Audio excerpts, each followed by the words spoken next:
방학짐 민족문제연구소 실장님 모시고 10분 강연 시간 한번 가져보겠습니다. 큰 박수로 모시겠습니다.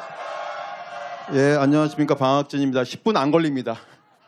9분 30초.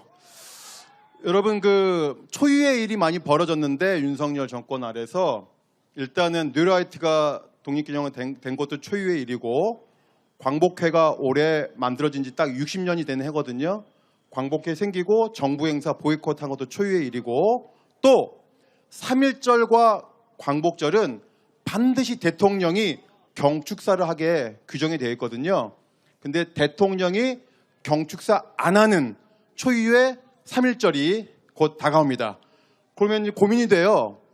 그러면 3.1절 경축사를 정부 대표로 누가 하지? 그렇죠? 그럼 대행해야 할 것 같아요. 이건 막아야 됩니다, 여러분. 막아야 되겠죠? 예, 최상목이가 정부 대표 자격으로 3.1절 경축사를 하면 안 됩니다. 가장 좋은 것은 그 전에 헌재에서 파면하면 가장 좋겠죠? 네. 자, 그런 비극적인 사태를 안 만들도록 노력해보고요. 여러분 퀴즈 하나 내겠습니다. 우리 윤석열이가 조선 총독부 10대 총독이지 않습니까? 그죠? 그럼 9대 총독까지가 이제 일제시대인데 9대 총독 이름이 아베거든요. 아베. 몇 년 전에 총 맞아 죽은 그 아베랑 전혀 다릅니다. 다른 집안이에요. 제가 BTS 방시혁하고 성은 같지만 다른 집안이듯이 똑같습니다. 전혀 달라요. 예. 자, 이 아베가 1945년 8월 15일 일본으로 쫓겨가가지고 그해 12월 11일 날 일본 도쿄 자기 집에서 미군 투스타한테 신문을 받습니다.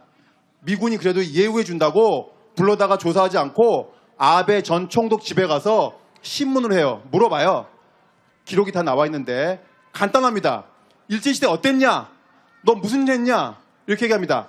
나 총독의 일은 조선인들에게 가장 많이 쌀을 수탈하고 조선인들을 노동자로 끌고 가는 것, 가장 많은 쌀과 사람을 끌고 가는 것이 나의 임무였다라고 얘기합니다.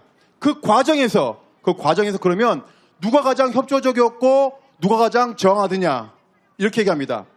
친일파 고관 대작들은 나와 너무 좋은 관계였다.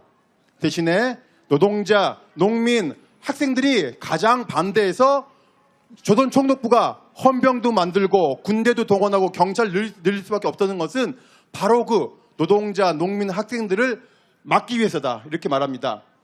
결정적인 질문합니다. 몇 명쯤 되냐 친일파? 질문입니다, 여러분.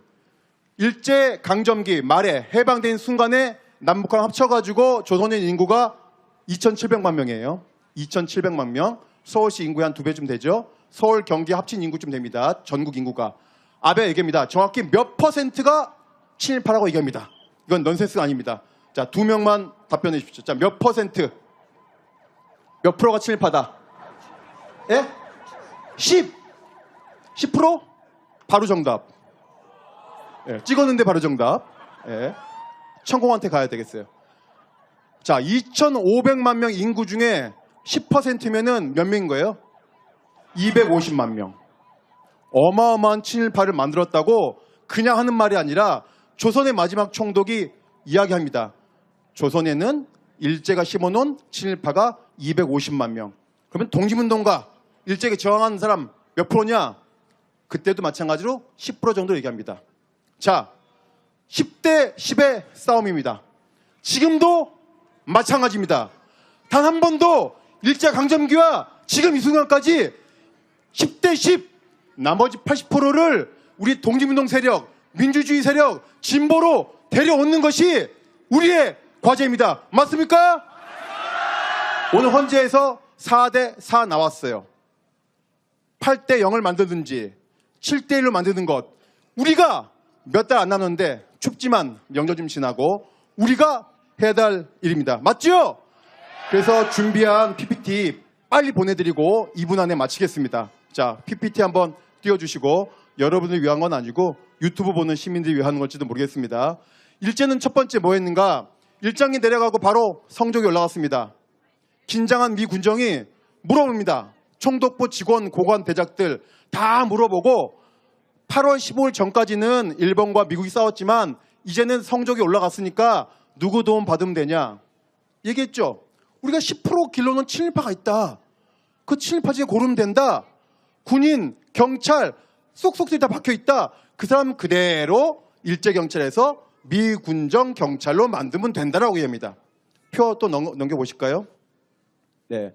자, 표가 보이실지 모르겠는데 간단합니다. 경찰청장부터 일선의 경찰총장부터 경찰서장까지 쫙 통계 내보니까 80% 이상이 일제경찰, 미군정 치하에서. 일본 총독이 한 말, 일본인이 하는 말을 미군정이 그대로 받아들입니다. 그래서 그 유명한 사람이 바로 노독술 이런 사람이겠죠. 자, 다음 화면 볼까요? 그 당시에 독립운동가 여운형, 김구 이렇게 하깁니다. 아무리 우리가 가난하고 찢어지게 가난해도 친일파에게는 권력 주면 안 된다. 두 가지입니다. 토지개혁해서 농민들한테 주자. 두 번째, 친일파들은 공무원 시키면 안 된답니다. 유일하게 공무원 시키는 사람 누굽니까? 이승만. 뭐라고 얘기합니까? 북한을 이겨야 되니까 지금은 다 같이 한마음 한뜻이 돼야 된다. 그럼 친일파 청산 안 할 거냐? 이승만 하는 말. 누가 친일파인지 난 모르겠다. 나한테 알려다오. 이래서 미군과 이승만이 친일파를 대한민국 주류로 만들어 놓죠. 다음 사진 볼까요? 여기서 등장하는 언론인 바로 이종영, 일제대 밀정인데요.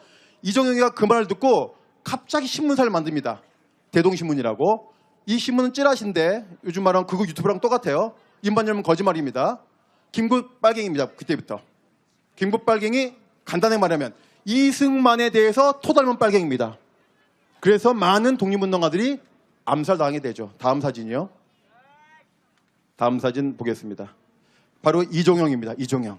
지금도 이런 자들이 그거 유튜버라는 탈을 쓰고 활동하고 있는 거죠.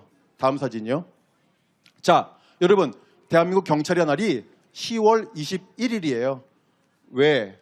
미 군정이 조병옥, 장택상에게 미군정 경찰하라고 준 날이거든요. 그러면 대한민국 경찰은 누가 아버지입니까? 미 군정이 아버지란 얘기인데 그건 완전히 안 되거든요. 대한민국 임시정부가 경무국이 있었습니다. 요즘 말하면 경찰청. 초대 경무국장 누굽니까, 여러분? 예? 임시정부, 대한민국 임시정부의 초대 경무국장 백범 김구예요. 임명한 날 1919년 8월 12일. 지난 정권에서 경찰청에다가 얘기했습니다. 어떻게 임시정부가 만든 경무국을 따지 않고 미군정, 이 제주 4.3의 학살자인 조병옥, 장택상 이 사람이 미 군정에게 픽업된 이유는 딱 하나. 미국 유학파, 영국 유학파. 영어를 할 줄 안다는 것밖에 없습니다. 이 사람 미 군정이 만든 경찰의 날이 어떻게 지금까지 있을 수 있는가. 그래서 지금까지 싸우고 있는데 여러분 곧 세상이 조금 좋은 세상이 온다고 한다면 우리 경찰의 날도 바꾸고 장택상, 조명옥도 끌어내고 대한민국 임시정부가 대한민국 경찰임을 광복군이 대한민국 국군임을 그래서 다시는 경찰과 군인이 국민들에게 총뿌리 몽둥이 휘두르지 않는 그런 사회 만듭시다.